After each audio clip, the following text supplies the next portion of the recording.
Chargers week 1 versus the Raiders. We knew this was going to be a highly contested defensive battle with the Raiders. We knew it was going to be difficult to move the ball, difficult to score, and they didn't have one of their better players in Kuntz. That needs to be considered and kept in mind. I think initially they were swim moving us, which is a great counter move to the power game. You can see here on this play, Crosby does a swim move, 69 does a swim move, and 94 at the top does a swim move, and 95 does a good job pushing 44 back and making the tackle. I think initially it seemed like we were trying to force feed the run a little bit too much. I mean, when you have 3 defensive tackles on the field and you have 44 go up against the thickest nose tackle I've ever seen in my life, I mean, you can just tell like looks like twice his size. And then they have a blitz coming off the edge. I mean, I guess I appreciate commitment to the run game, but it almost looks like they're trying to fit a round peg in a square hole. I think the run game worked towards the end of the game when we needed it most to put the game away. Just like here on this play, Crosby swim moves the end again, Disley to make a tackle. I mean, we still got a decent amount of yardage on that play, but we got 3 yards on that play, which is pretty good, I think. And then the 2nd and 7, very obvious run. Looks like we get 1, 2, which is pretty good, I think. Actually, that was only 1 yard, but at least it wasn't a negative play. So we're in a very manageable 3rd and 6. We go spread, and we hit McConkey on this crosser. On this play, the Chargers face a 6-man rush, and Herbert has 3 seconds time to throw, which is really good, I think. You have to take in consideration that there are 2 tight ends blocking, shipping at the edge, so that definitely helps. Joe Alt looked fantastic. He's not only helping Pipkins with Wilkins at the edge here, he's also maintaining the outside, and it seemed like when we threw under center, it worked decently well. Some of the passes weren't able to be completed. One was to Matlock that he wasn't able to bring down, but Herbert is lasering those throws in there. Stick and I kind of talked about, where we've been the past couple of years where there's times where, hey, we go 3 and out and we punt, things go a different way. And the guys that we've brought in, the guys that have been here, all we're doing is our best. And to have a guy leading the charge like that and a locker room that buys in and follows him, it's a day for him as well to get his first win. I mean, we believe in our offensive line. We believe in those running backs that we're giving the ball to. And so I'm not one to really judge, what they do offensively, whether it's punting or I'm just sitting on the sideline watching the defense, rooting for the bad. I'm not qualified to make that decision. Herbert's presser sounded like he was kind of butthurt. Talks about Stick and himself and where they've been the past couple of years. What he needs to be talking about is himself and his wide receivers. You kind of look at the relationship that Kupp has with Matt Stafford, the amount of time that they spend watching film. He needs to have that relationship with his wide receivers. He doesn't play with Easton Stick. He plays with the wide receivers that he has on the field. And there seems to be a disconnect between those 2 rooms. They need to come together and start thinking like one another and build that synergy. Herbert's leadership is sometimes being called into question, and you can I kind of can see it now in this press conference, the way he's speaking about his O-line, he's speaking about his running backs, but he doesn't mention his wide receivers. And it's, as a quarterback, they should be your best friends, right? I mean, O-line should be good with you. He seems to have a really good relationship with J.K. Dobbins. There seemed to be some good synergy with McConkey. The way he spoke in his press conference makes you wonder, why is he butthurt? Is he getting some criticism from his offensive coordinator, getting criticism from the head coach? What I will say is the calls were questionable. The spread offense at the goal line was questionable. I mean, the stats tell you that the run game is even more important in the goal line because you can't stretch the field. So for them to go spread in the red zone and fail to get points, I put that more on the head coach and offensive coordinator than I do the quarterback. However, Herbert needs to take some ownership. Some of the throws he makes, I mean, there's some wide receivers that are very much open. There's some throws that he throws behind the receiver or they're too wide. So it's not all on the wide receivers. He can be better too. I have never played with someone with the depth of knowledge and the ability to process as quickly as he does, like Matthew. I've seen this before because I've played in this league so long, and I have snapshots of this picture. I know what's coming. We played them in 20. We hit them on a set or go for a touchdown.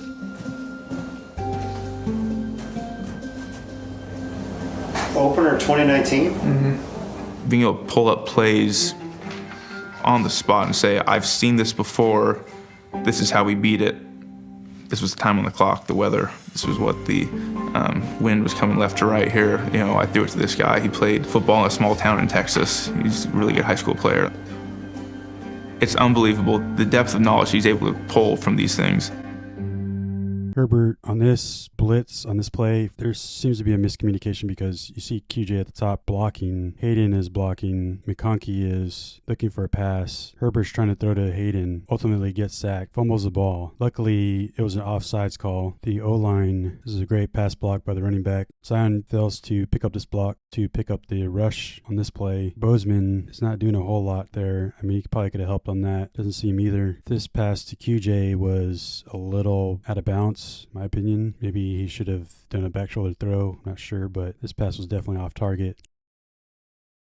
Herbert does seem to make some good audible calls. You see him here changing the play up, and then he's trying to go to JK. Doesn't throw it. He's got Disley open right in front of him. Bozeman kind of is not able to hold up in the interior. McConkey on this play is not able to catch this contested catch, and that's not really his game. He's not known for being a contested catch guy. He's known for his ability to get open. So here he has McConkey open right to his left. He dumps it off to JK, who barely gets back to the line of scrimmage. It's a questionable throw. He's not under pressure, maybe a little bit. Probably could have sidestepped that. Here, cheer doesn't hold up. Looks like Pipkins failed to see the stunt underneath. Seems like sometimes these guys, they lose awareness. Sometimes it seems like it's a good block by QJ and McConkey. No, that's Will Disley. Hayden Hurst.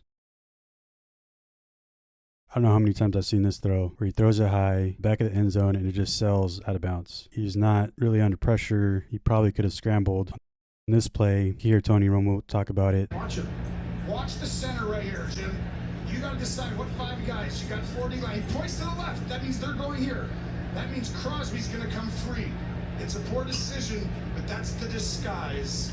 They slide the protection to the left, but I think, which was Bozeman's decision. But as a quarterback, I would think if you're sliding your line to the left, maybe keep your running back in to help block, give you time. But maybe Herbert thought he can get this ball off in time and just throw it to the corner. It's a decently thrown ball, but again, McConkey is not like a jump ball type guy. So, and this is where I feel like this is some responsibility falls on the offensive coordinator or maybe whoever creates the routes. You know, having McConkey run to the post corner for a jump ball is just not good schematic construction. You know, that should be QJ. Maybe this was normally DJ Chark, who's more that guy, but to slide protection to the left, not keep your running back to help block to the right, then throw a quick pass, a jump ball to McConkey, who's a speed guy running a post corner, is just, it seems lack of thought in the pass game. And so don't know where the disconnect is, if it's between Herbert and his wide receivers or quarterback room and the wide receiver room. Again, Herbert doesn't play with Easy Stick. He plays with his wide receivers. So maybe get a little bit out of your comfort zone and start,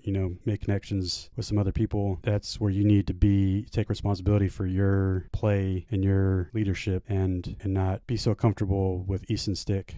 This didn't age well for Max Crosby. Down, so he knows almost an interception, but I want you to watch right over the ball. Look at who's standing right there. It's 3rd and 4.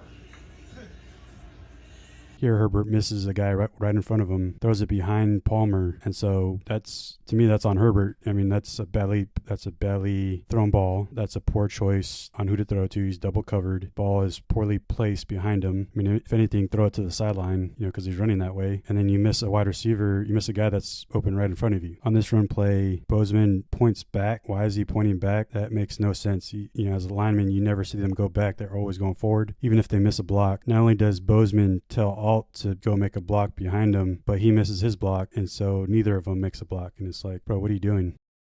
Here is another ball thrown behind the guy. This is kind of an interesting play because he's looking at Darius, but Darius is not looking at him. It brings defenders down, and then that opens up Hayden Hurst at the top, which ends up being a great play. But things like that, like there needs to be more thought into the route construction, the schematic construction. I know they probably had their hands full with the linemen and have an effective run game, but who's connecting the pass game to the run game, and where does that all connect? I'm failing to see that. There seems to be a disconnect somewhere. Doesn't seem like there's talking going on. Doesn't seem to be like, hey, we're going to construct this run play, and then off of this run play, we're going to construct this pass play. This is how we're going to affect all levels of the field, and it's all going to tie in together like a beautifully sewn garment. Right now, it just looks like the crotch is sewn together, and that's about it, and where cheeks are exposed. So I don't know if that's more on Herbert to have more communication with his wide receivers, or Greg Roman to have more communication with Tressman or Sanjay Lal, or Jim Harbaugh needs to have better oversight of that whole whole interconnectedness, but there's definitely seems to be a lack of creativity when it comes to the pass game and how it relates to the run game. Run game looked great, don't get me wrong, but hey man, connect the pieces. And that's been the constructive criticism of Greg Roman, and Greg Roman is ultimately employed by Jim Harbaugh. So I'm looking at Jim Harbaugh and saying, make it happen. Right now it looks like a hot mess. Like this play, these nothing but curl routes. And I don't know if their intention is to keep it vanilla so that they can bring out the good stuff when they face Chiefs week 4. But I mean, just running curl routes flat across the board and expecting your quarterback to make something happen is not very intelligent in my opinion. You can see the frustration with